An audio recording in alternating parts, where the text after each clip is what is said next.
Sir না? ও sir, আসসালামু আলাইকুম স্যার। ওয়ালাইকুম আসসালাম। কি অবস্থা, কেমন আছো? এই তো স্যার ভালো, আপনি ভালো আছেন? আলহামদুলিল্লাহ। চিনছো আমাকে? আরে স্যার, আপনারে না চিনলে কেমনে? আপনি স্কুলে যেই পিড়াইছেন, গণিত না পারলে একটা অঙ্ক ভুল গেলে তো আপনি ইচ্ছা মতন পিড়াইতেন। আচ্ছা দেখো তো বাবা, এই অ্যাড্রেসটা চিনো নাকি? দেখি। ও, এই অ্যাড্রেসে যাইবেন? হ্যাঁ।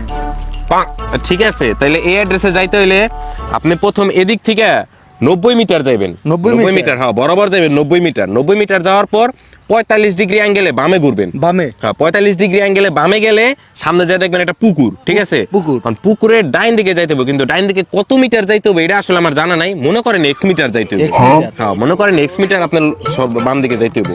তো এক্স মিটার যাওয়ার পর আবার ডাইনে আইবেন হলো ওয়াই মিটার। ওয়াই মিটার আর পর আবার মনে করেন পিছনের দিকে আইবেন হলো জেড মিটার। এটা ত্রিভুজের মতো হয়ে গেল না? ওই ত্রিভুজটা হলো আপনি পিথাগোরাসের সূত্র অ্যাপ্লাই করবেন। পিথাগোরাসের সূত্র অ্যাপ্লাই করে এক্স এর মান বাইর করবেন। এক্স এর মান বাইর করার পর এক্স এর যে অর্ধেক মান থাকবো ওই মান আপনি বরাবর আগাইবেন। বরাবর আগানোর পর আবার 90 ডিগ্রি অ্যাঙ্গেলে ঘুরবেন। 90 ডিগ্রি অ্যাঙ্গেলে ঘুরে ওই জায়গায় দেখবেন একটা গলি আছে।